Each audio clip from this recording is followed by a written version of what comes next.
Chapter 6. The Corpse in the Fog. It was a miracle Akechi fell asleep after what he saw in the Midnight Channel. Though no stranger to death, encountering a hanging, limp corpse differed greatly from experiencing the moment of fatality. The howling scream as Yamano cried for help that would never come.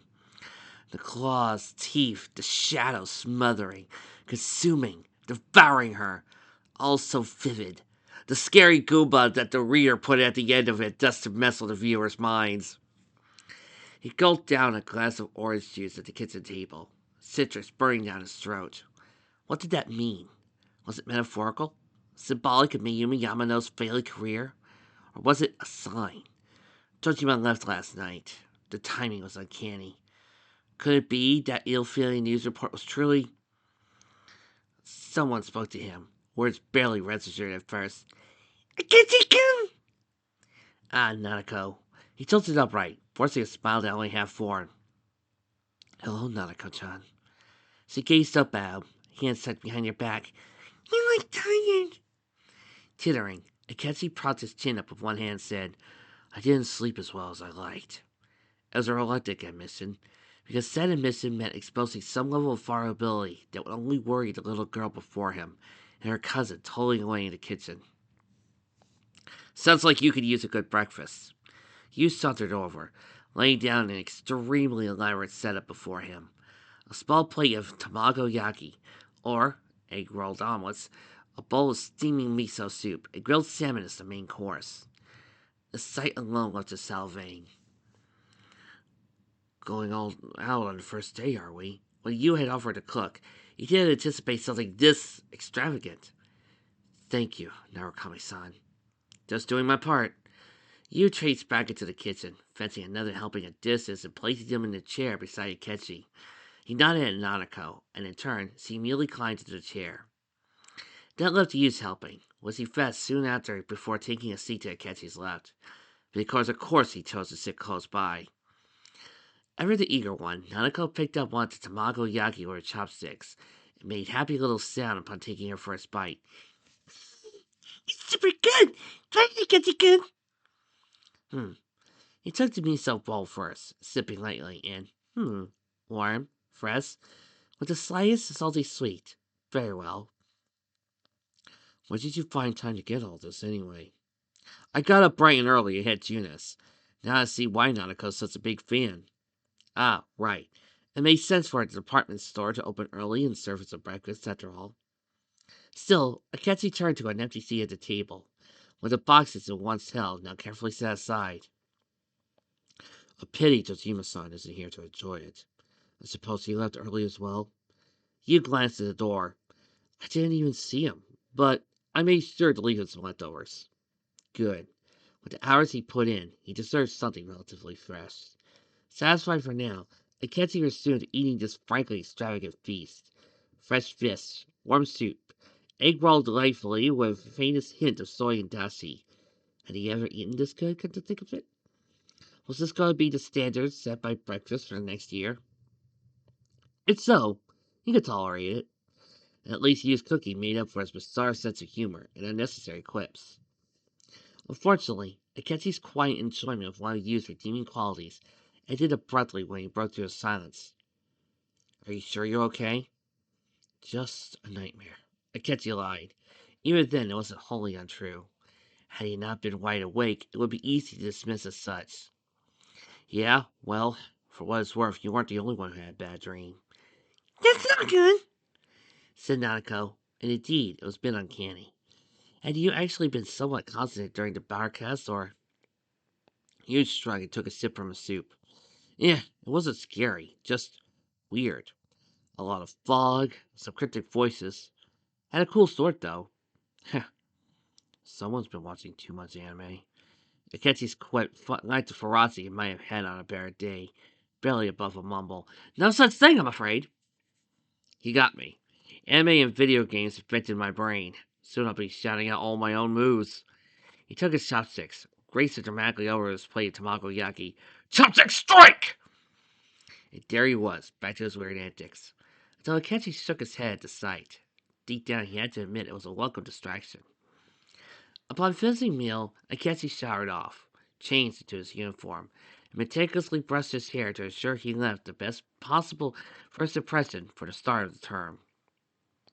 He fetched his school bag, stuffed with all the appropriate textbooks and school supplies, tucked his phone into his pocket, snatched his umbrella to ward off the morning downpour. Akechi had every intention of marching through the front door used stepped before him and held out a bento box. Akechi's eyes popped wide open. He stared at the offering for several seconds. How generous, Narukami-san. You really didn't have to. He accepted it all the same, but middle schools provided lunches. Fairly healthy ones at that. To go out of his way to provide in spite of that. Didn't have to, but I wanted to. Yu's small smile flattened almost immediately. Guess you're not used to being spoiled, huh? Not a bit. Akechi sighed, sipping the bento into his bag. When he opened the door, the rain greeted him by spattering all over the street. Puddles had already taken form, steadily growing as others followed him outside. The first day of the school year, and it's raining. He brandished his umbrella, then stepped out into the storm. Not a fan of the rain? Yu said from behind. No, the rain can be quite relaxing to listen to. It's the comedy that's the problem. Skipping up next to him, Nanako beamed beneath her pink, decorative love-lining umbrella. I'm wishing you were together. Eager to lead the way, Nanako marched ahead of the two boys. Yu and Akechi exchanged a brief glance before following her enthusiastic lead. The trek led them from the residential zone to the Samagawa floodplain school zone. Along the way, Nanako asked her cousin, What's the town like? It's big, for one. A lot of bright lights. It's pretty noisy at night. But there's no shortage of stuff to do. I don't want to say it has everything, but it's got restaurants, arcades, shopping malls, parks, high crime rates, ridiculous cost of living, women forced to sell their bodies to scrape by. All of that went unsaid, of course. And Kessie simply smiled and nodded. It wasn't about to crush Nanako's spirits like that. But with you glossing Tokyo up, he needed some way to regain favor here. Ah, he knew something that Nanako would enjoy. There's also Disneyland in... You, Akechi! Kazi's voice cut through Akechi's could elaborate further. But his arrival was hardly an unwelcome sight. Akechi greeted him with a more genuine smile, at least. Good morning, Kaji-san. Grinning, Nanako gestured at you. Kaji, look! My kid is here! What's up, big guy? You said, though the slight distance he kept suggested that Kaji's scar, piercing, and skull-patterned shirt might have intimidated him ever so slightly. Hey, who you calling? Akechi stepped in before he could escalate. Please don't mind him, Kaji-san. Narukami-san is incredibly weird. Of course, you took this opportunity to grasp the front of his shirt. Ow! Right through the heart! Kazi gave him a funny look before shifting gears to Akechi. But you doing okay? He moved slow enough to match Akechi's strides. How thoughtful. I established those ground rules. Time will tell if he behaves. Still, the fact that Kazi's presence alone brought a smile back to Akechi's face was nothing short of a miracle, given what he saw the night before. I won't let him fight, Nanako said, her scowl almost comical on such a tough, childish face. Well, if he tried pulling any shit, he had to deal with me, Kazi grinned, raising a clenched fist. You watched all this from a small distance, wanted not to weigh in. A little further along, Nanako came to a stop. She pointed ahead and said, My school's the other way, but you can't keep going. You'll find your high school. I think the middle school's really close by. Yep. Kazi looked down to Akechi. Want me to take along? As well as stomping ground, so... That would be lovely. Kazi's presence alone would certainly send a message. A former senpai with such an intimidating stature, never mind a pleasant company. Before departing, though, he gave Yu a pointed glance. Stay out of trouble, Narukami-san. Stay out of trouble, Narukami-san. Right, you too. Ha! Did Kazi scare him? Now, there was a funny thought. Regardless, Akechi and Kazi carried on, leaving Yu to his own devices. Along the way, other teens and tweens whispered and gossiped to each other. You hear about the news reporter? One girl said to her boyfriend. Ugh, don't get me started on that bitch. They wouldn't shut up about her all day yesterday. But that Namatame guy. Damn, his wife's gonna be pissed. Kaizo-kun, You'll never cheat on me, right? The girl fluttered her eyeglasses and wrapped her arm around his. Oh, of course not, Alex-chan. You're my one and only. Kanji grunted, his eyes narrowed to near slits. Who cares about that crap? None of our damn business. His outburst grabbed the attention of the young couple, along with some passing teens. While the couple spirited off, more voices took their place. Yo, ain't that Tatsumi? There's that kid he's been hanging out with. Oh, it's really sweet he's got set to the side. Kanji tensed up, bats arched and shoulder haunts. Hey, you want to come over here and sit out of my face? He shook his fist and stomped his foot, scaring the noisy onlookers. Good riddance, really. Akechi chuckled to the fleeing teens. Well, on the bright side, I think your presence would deter any will-be bullies. Damn straight.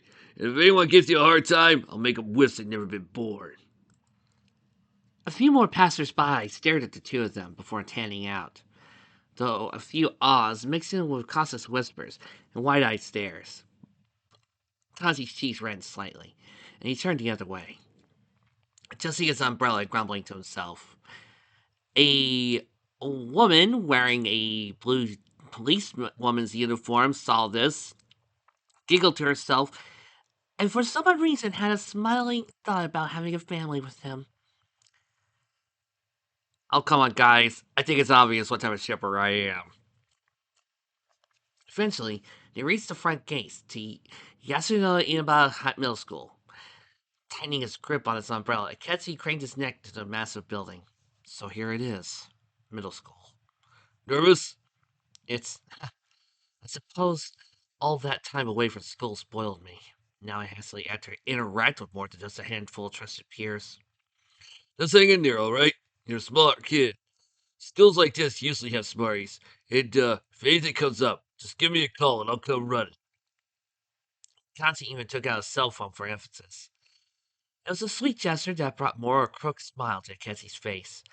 Of course, Kanji-chan, but I hate to inconvenience you. Kanji blew a loud sigh. Kid, you ain't an inconvenience. Guys like us gotta look out for each other, you know? What a funny thought. Guys like us. On the surface level, they were both so different, but the sentiment wasn't totally lost to Akechi. Two societal outcasts prone to keeping others at a distance. A frown tried at his lips. Only could do more in return. Well, you can start by getting in there. I don't want to see you late on your first day.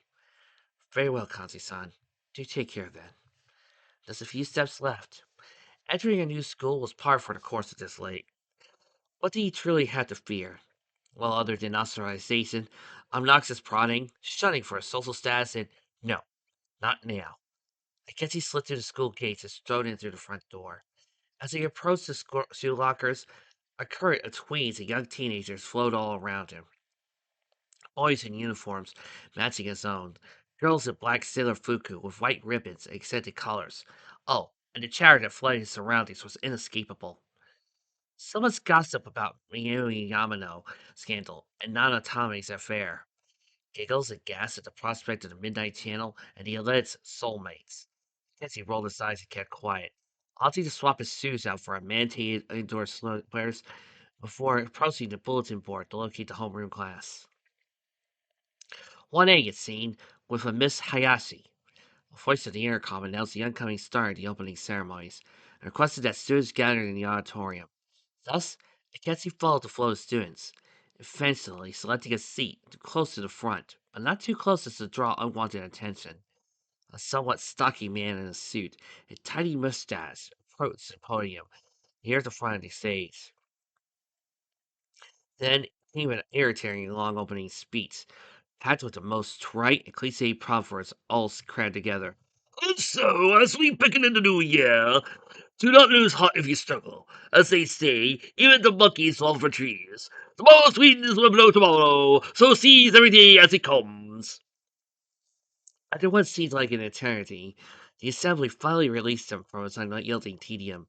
Akechi crept into his homeroom and settled into the second last row, far back enough to avoid many prying eyes, while not so far back to seem uninterested in the lesson. A woman perhaps in her early 30s, with red-fretted spectacles and her hair in a tiny bun greeted the class, and replaced by the chalkboard. Introductions followed, with your standard welcoming into the new school year. Our middle school marked the beginning of a new chapter in their lives, as she hoped to usher in a group of harmony and goodwill. Ketchy wore his best plastered-on smile throughout the painfully mundane day. Then, toward the end of the day, the intercom buzzed to life, and a man's voice chimed in. Attention all staff. Please report to the faculty offices immediately. All students must remain within their classrooms until further notice.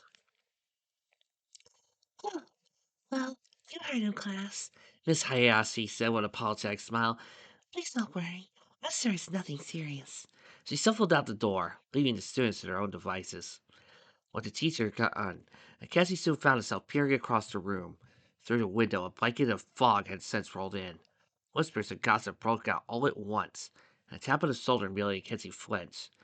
Just nearly, though, as while he did shoot upright, he steadied his breathing and glanced towards the source of the unwanted contact, to find a pigtailed girl.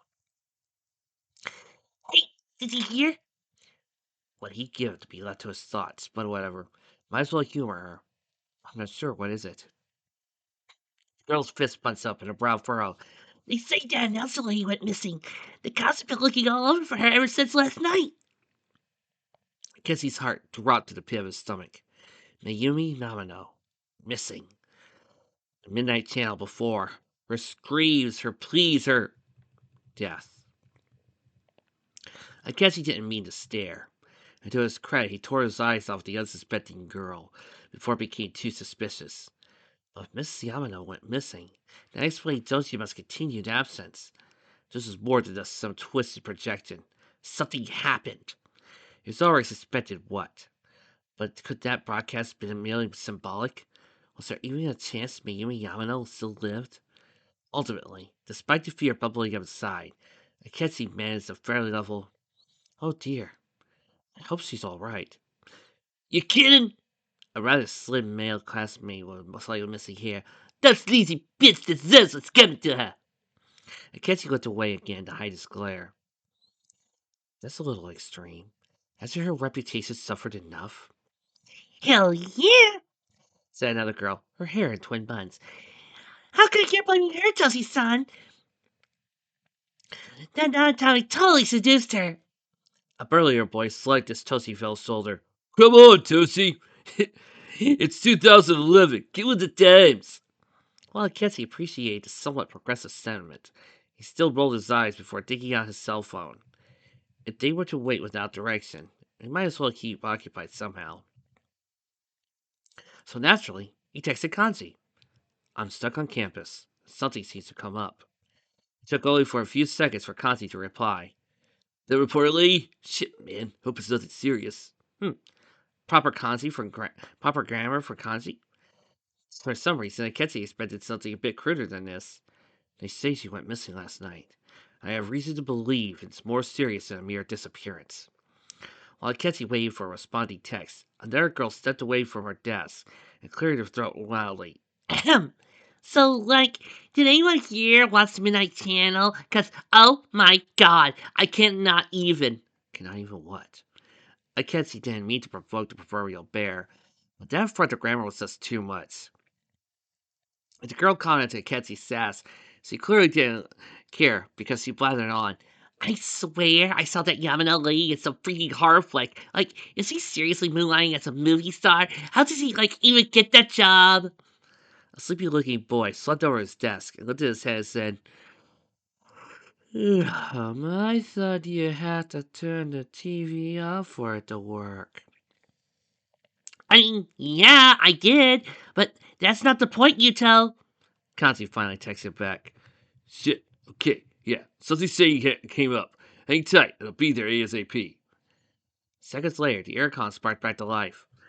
"Attention, students. We received word of an accident near the school zone. Intimate police have already gathered at the scene, so please do not be alarmed. If you can, contact your parents and guardians.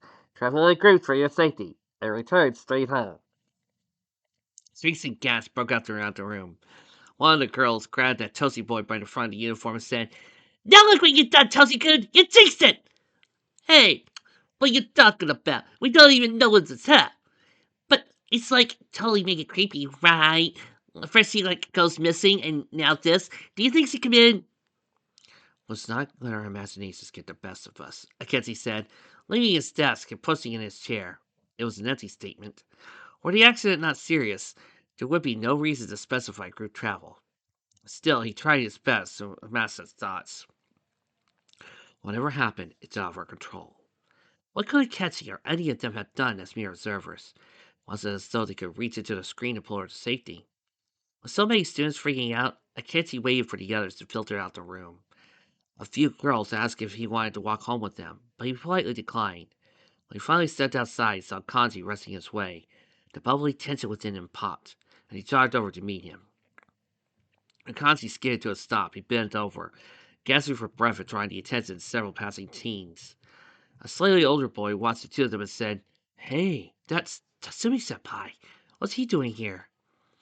"Don't be alarmed," Akensi said while he waited for Kanji to catch his breath. "He's here to escort me home."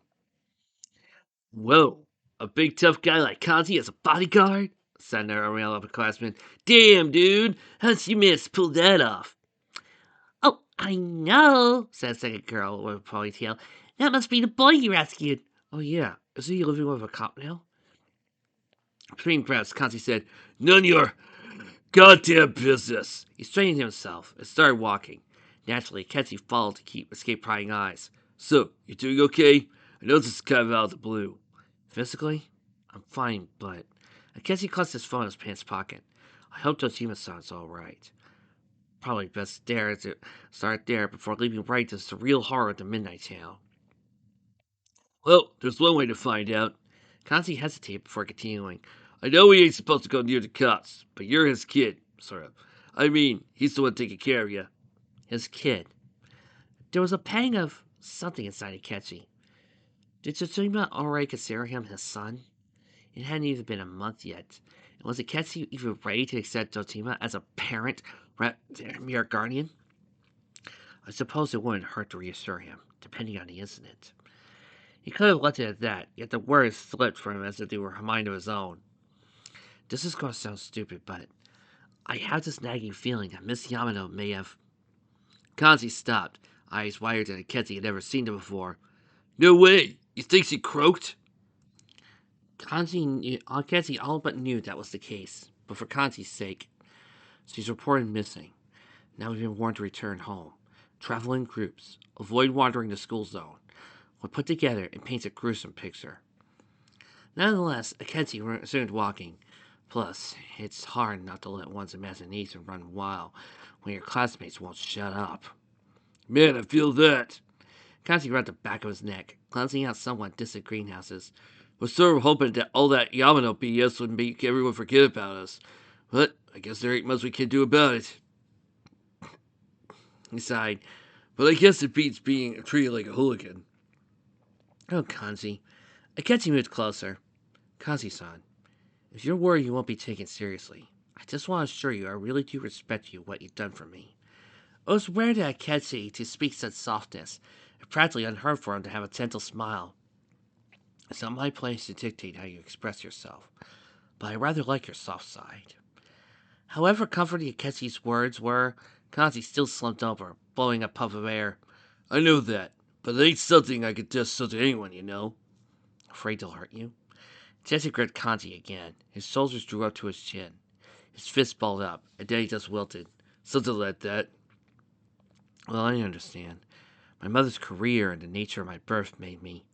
Kenzie grimaced, rubbing one of his shoulders. "Unpopular at times. Even trusting you was a leap of faith, but I'm glad I stuck the landing." Name may have been one of the most overly saccharine, schmaltzy things to ever leave Kenzie's mouth, but the way Kenzie's face brightened suggested it was, in fact, the right move. "Oh, well, I'm glad you stuck around." He jabbed Kenzie slightly with his elbow. "Been pretty cool spending time with you." "Like what? Wait a minute." They were heading home due to a sudden incident and unlikely causality. Kitsy's half hits. Realization struck him like a bolt from the blue. He tore down the road. "Shit! Nautico!" Kazi rustled behind him. "Oh man, thinks she's holding up okay? We should hurry. I doubt Dojima-san's gonna pick her up." And so, rather abruptly, the two scrambled down the street as fast as their legs could carry him. Perhaps it was silly, or even borderline paranoid. Nanako was a very independent girl. But damn it, if a murder had transpired Akechi had to ensure her safety. How fortunate, then, that at the very same place their paths had parted earlier that morning, Akechi spotted Nanako's familiar, pigtailed form. Nanako-chan! He picked up the pace just as Nanako turned to face him. When Kaji screeched to a stop beside her, Nanako released a small giggle. Thank goodness for safe. Akechi couldn't help but hold her close, looking her up and down, even though it was clear no harm followed her. Are you all right? You weren't scared, were you? If you are. She shook her head. Just because they happen doesn't make it okay. But I'm glad you're handling it so well. I guess he could feel his body relax at that fact alone. His breathing steadying while his heart rate slowed. Still, you aren't alone anymore, Nanako-chan. Kanzi-san and I will protect you. Damn straight! Kanzi pumped his fist against his chest, then stopped, blinked, and winced. I mean, darn straight, yeah. More Nanako giggles, further cut to the tension. Don't say fancy things. I don't think you mean. Hey, I ain't taking chances with a cop. Wise words for Kanji, but that brought Ketsu to a rather pivotal point. Speaking of which, Nanako-chan, would you like us to find your father? She tipped her head back as if he was about to nod to stop. But Principal said we were supposed to interrupt him. True, and in all likelihood, Jazima would be furious if they brought her to a prospective crime scene. Hold on, I'll give him a call. He dug out his phone and dialed Jazima's number. It rang a few times and then, Agency, is everything all right? Considering the circumstances, it was surprising he answered so swiftly. Yes, Tsushima-san. Kazi-san and I are with Nanako-san. I just wanted to let you know we're safe. Good. Take her straight home, all right? Don't leave the house. Understood, Tsushima-san. Take it you won't be home tonight? The heavy sigh made things all too clear before Tajima replied with words. Afraid not. He paused. If you want to know what happened, check the 6 o'clock news. I gotta get back to work. He hung up immediately, and Ketsu flipped over his phone shut. Then reluctantly, he dialed Yu's number for good measure. Hugh answered with a simple ring. Hey, what's up? It's hard to get a read on his mood with that calm, monotone, dull fact. No, matter. Tsujima's-san won't be home tonight. I'm with Nanako-chan and Kanzi-san right now. We're under strict orders to remain indoors. Can I trust you to handle dinner? Sure thing, Chief. Ugh, for a senpai, now Chief. How many more absurd nicknames will you Murakami come up with? I guess he restrained the urge to yell, only for Nanako's sake. Instead, he gave a somewhat sharp, "One day you'll learn not to patronize me." He hung up on the spot. It took a few seconds to collect himself before turning his attention back to Nanako. All right then, early curfew it is. By the time he reached Tonchima's house, Kazi stuffed his hands in his pockets and slaps. Well, better get back home before Mom flips out. You'll be okay from here? I think so, Nanako said. I gotta get you my cousin with me. Cool. Well, hang in there, okay? Kazi started to shuffle off, but stopped just long enough to flash a grin over his shoulder.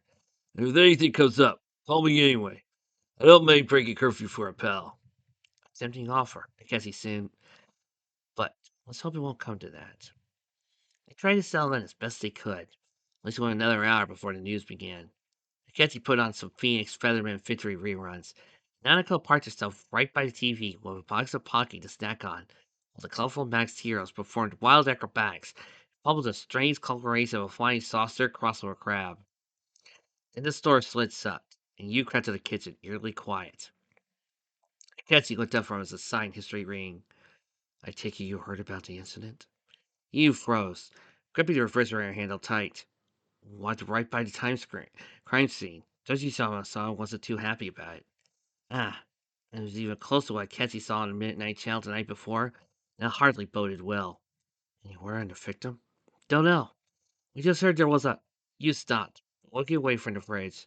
Hey, should we really be talking about this before dinner? And Ketchy glanced towards the TV, only to be met by a frowning Nanako. No, you're right. We should wait for the news before we draw any conclusions. The crab saucer returned to the air, shooting lasers from its pincers. Feather Red threw Feather Pink high into the air as he summoned her bow and blasted one of the pincers on a well aimed arrow. This scene was enough to grab Nanako's interest once more. Akechi leaned against the arm of the couch, flipping another page in a school book. Enjoying the choreography, Nanako-chan? I can live with that. As Nanako spoke, Feather Peak black-flipped into a flying costume's back. She's like a dancer!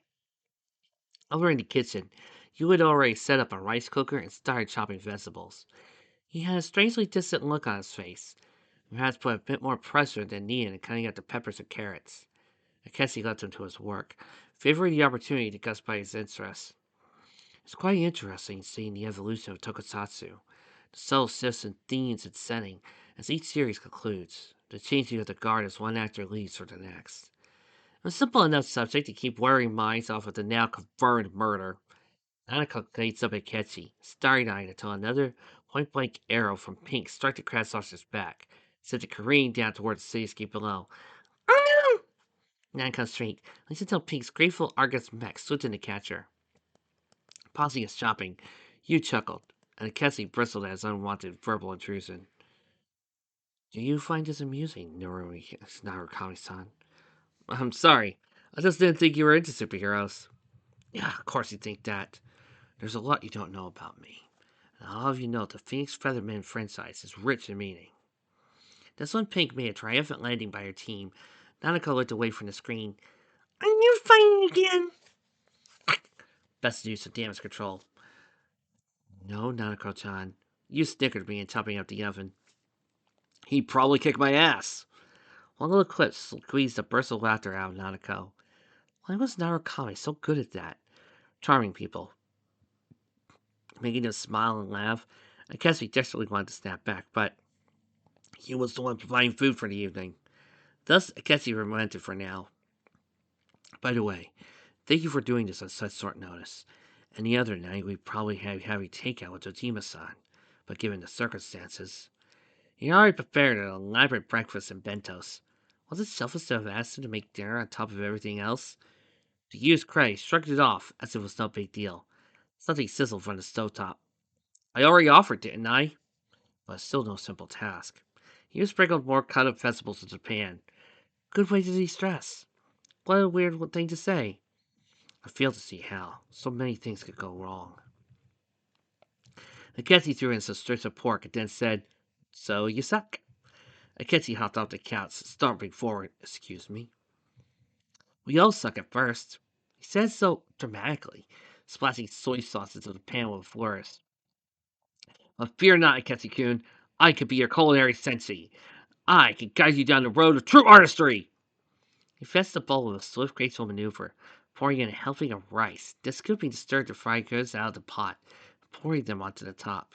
He repeated this 2 more times with swift, snappy gestures that felt unnecessarily showing. Yet Akechi couldn't look away. Of course, Nanako applauded. She laughed at Akechi's resentment. That was amazing! Deep down, even he knew that was true. But you just had to continue overperforming by gracefully scooping up 2 bowls and chopsticks and practically parading them out of the table and neatly setting them into place. He then returned to the kitchen to seize one final set of bowl and chopsticks. Once all 3 dishes laid beside him in their respective chopsticks, you bowed. Even you can become a master, Akechi-kun. I believe in you. Akechi fought the earth with facepalm, reluctantly planting himself by one of the bowls. I appreciate the vote of confidence. It's still fake patronizing as hell, though. And Ikitagamas! No problem. You plopped down to Akechi's right, while Nanako moved to the bowl on his left. Now was probably the opportune time to turn on the news. Akechi had changed the channel, but one nagging thought not as mine. If you need to leave the room, Nanako-chan, I understand. This may be unpleasant. She shook her head, eyes fixed to the TV. I should know something bad happened. Ryan Q, the newscaster, reported in. Our top story this evening concerns a bizarre case in quiet suburb. Around noon today, a woman was found dead near the Samagawa River in Inaba. Beside the newscaster, a small display of the school zone appeared on TV, surrounded by cop cars. Then the image switched to Akechi gulped, chopsticks tempering his grip. It was Mayumi Yamano, though the picture showed her smiling, as if she hadn't been mauled to death last midnight. The deceased has been identified as Miss Mayumi Yamano, a 27-year-old announcer at a local television station. Akechi growled out hoarse. I knew it. The remark left you staring quietly for a moment before both he and Akechi looked at Nanako. The reporter continued. The initial reports of the Inaba Police Department's investigation have revealed. You placed a hand on the table. It'll be all right. Nanako nodded. I know. It's his job. So, this stuff happens sometimes. The report dragged on. The body was found hanging from a large television antenna atop a local resident's roof. Authorities are uncertain as to why the body was in such a state. With the cause of death so uncertain, police continue to investigate whether this death is an accident or a homicide. A thick dog coming to the area has slowed their progress, and plans to fully canvass the area are delayed until tomorrow. Cause of death uncertain? Ha! If they had just watched the Midnight Channel, they would have seen the truth for themselves. If the broadcast was literal and not mere metaphor. Yet the forensics department couldn't even determine how she died. This makes no sense. Why carry out a murder in such an elaborate way? How did they get the body up there undetected? Did the shadow creatures, if they truly were there, not tear her to pieces? Not to mention dismember it or to suggest it as much. But what did this mean? Why did this happen? Was the Midnight Channel's true purpose an omen of death? You left his bowl and net beside Nanako. Hey, Akechi-kun, don't forget that Nanako's here. We don't want to scare her. I'm not. Akechi stopped himself, seeing Nanako's poor frowning face. Apologies, Nanako-chan. I was just thinking out loud. Conveniently, the TV switched to a Junas commercial, which particularly grabbed her full attention. At Junas, every day is Customer Appreciation Day. Come see for yourself and get in touch with our products. Then came that catchy jingle. Every day's great at your Junas. Everybody, you're going to have that stuck in your head for the rest of this live read. I'm sorry to tell you. Grinning, you said to Nanako, You think we should take him to Junas? Akechi scowled. I've been there. Then we should do it again. Every day's great at your Junas. The goofiness was obviously for Nanako's benefit. Akechi knew that, deep down, but the joking at expense hardly helped. Especially when the confirmation of Yamano's death was still so fresh. So while some esteemed it childish, Akechi picked up his bowl and moved towards the stairs. Please excuse me, but I'm not feeling well. He at least finished his food, but he needed the space. He needed quiet. He just needed to think. And so, he stomped upstairs and flopped on the couch, legs crossed and the bowl in his lap, as he nibbled at the remains of his dinner. He stared at the reflection of the powered-out TV screen. You know, maybe I should have put a warning at the beginning of this fic. Warning, spoilers for Persona 4! The Midnight Channel. Just what is it? That strange progression from a fake silhouette to slightly more clarity, only to end in a horrid demise. He had the photographic evidence to back it up, and after a moment, fished out his phone, toggling from one image to the next. A sick, bubbly nausea brewed in the pit of his stomach. He had to stop, set his bowl down on the coffee table, and cover his mouth to gulp down his own bile. Disgusting, but he was not going to make a mess in there. He needed to calm down. There's nothing he could do now, nothing to change at this point. What does it mean, damn it? He stuck his own high, groaning at the pain for the impact. That was certainly going to bruise. Then the door cracked open, and Nanako poked her head inside. Shit! Akechi shook off his hand, forced a bright smile, and tried to speak in a lighter pitch to mask his frustration. Oh, hello, Nanako-chan. He paused. Please don't worry about me. I'm just processing everything we just learned. What else could he say? There was one thing, at least. Are you going to be all right? Nanako stepped into the room, sealing herself beside him on the couch. It's scary, but as long as Dad's up there, I know everything. The girl's fortitude still boggled the mind. A murder had just transpired in her own town, yet she came all the way to cheer Akechi up. He gazed over at the corner, wringing his hand slightly in his lap. But that does mean less time with him at home. I'm not lonely. You're here, and I guess I am too. I just wish you got along better. She visited in place. Clearly something weighed in on our mind. Is it my fault? What? I guess he sat up straight, focus immediately snapping back to the sweet little girl beside him. No, Nanako-chan, of course it's not your fault. Narukami-san and I just... He couldn't outright say he was envious, annoyed, or even threatened by her cousin's presence. But it wasn't fair to burden her like that. We just aren't used to each other. Are you sure that's all? She hardly sounded convinced. How honest should he have been? Despite her maturity, Nanako was still a small child. It didn't sit right with Ketsu to make her bear his emotional burdens on top of everything she did at home. Perhaps he just had to find the right phrasing. I went through a lot of difficult things in my life. It's hard opening up to other people. And now I have to share a room with someone I don't trust yet. Oh, but he's really nice. No, he couldn't say annoying. He was very generous today, but he's also hard to get a read on. One moment he'll be stoic and calm, and next cracking jokes. People like him are hard to adjust to, is all. I'm sure it'll work out itself in time. Well, he calmed down enough to at least finish eating his dinner. Nanako, meanwhile, crinkled her face up, just as he was thinking intensely about what she just said. Then her features relaxed as he sighed. I hope so. I don't need to be upset. If I do get upset, just know it's never because of you. I'm almost a teenager now. Moodiness is inevitable. His words carried a hint of laughter. Lips curled up to a tired smile. Nanako tapped her chin. It's because of the testosterone? Absolutely. Hormones can make teenagers very stupid. Your cousin's already a teenager. Nanako squeaked out a sound that sounded like a gasp and a giggle.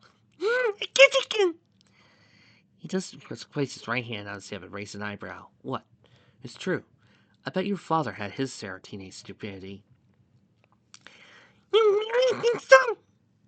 Everyone does. Even I'm doomed to it.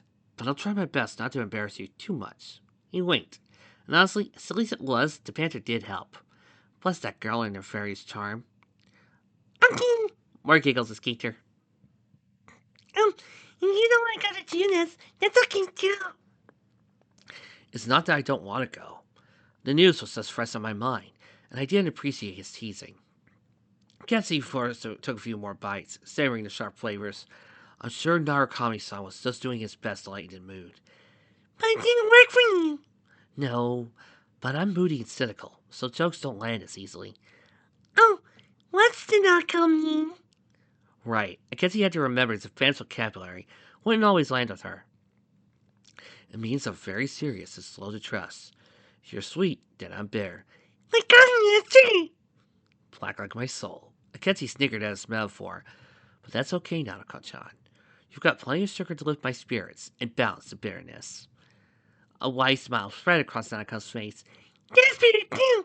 I guess I'll have to have less sugar so you both make me happy. Akechi set us both down, then unfolded his arms. Just try not to overdo it. Bending over backwards for other people's feelings can be so exhausting. She lingered on the couch for a few minutes more, then hopped down and picked up his bowl. Akechi reached out. Nanako-chan, you don't have to. It's okay. You're feeling good, so I don't mind. And after all that eternal agonizing about not burning the poor girl, then again, Akechi doubted he'd take no for an answer. Well, all right. Thank you. Of course! Oh, and you're not feeling good. You should get some rest. I promised it too. Rest is very important at your age. And it's his, but that was easier said than done. Good night, Nanako-chan.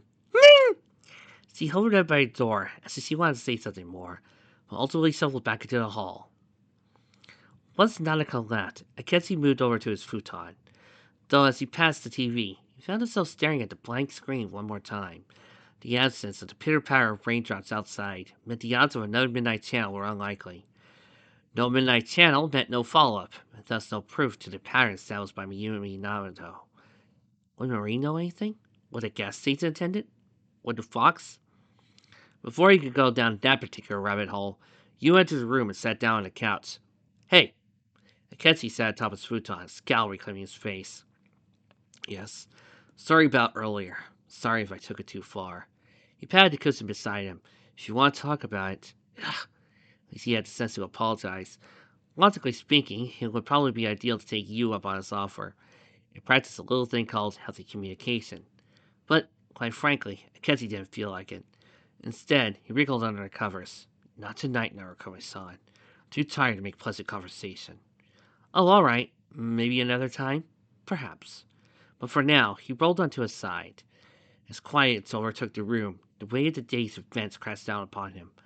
Eyelids drifted shut, and the darkness of sleep finally claimed him. Somewhere, deep in that darkness, though, a woman's scream broke out. The surrounding blackness warped and twitched and contorted. Thrashing claws, snapping jaws, all rushed over at once. Flying over, Akechi stood there petrified. In their wake, a rooftop appeared. Hanging from the antenna, Mayumi Hamano's lifeless corpse dangled upside down. Her jaw fixed open and her whole body lifeless and stiff. His short black hair became long, wispy, and brown, hanging upside down. Akechi screamed. He woke up with a gasp, tears in his eyes, and clenched his chest. His heart threatened to beat right out of his chest. Moaning, he lifted his head off his pillow. What's wrong? Nothing. Akechi just barely rasped. Another nightmare. It's not real, I'm fine. But he wasn't fine. None of this was fine. Why was he so powerless?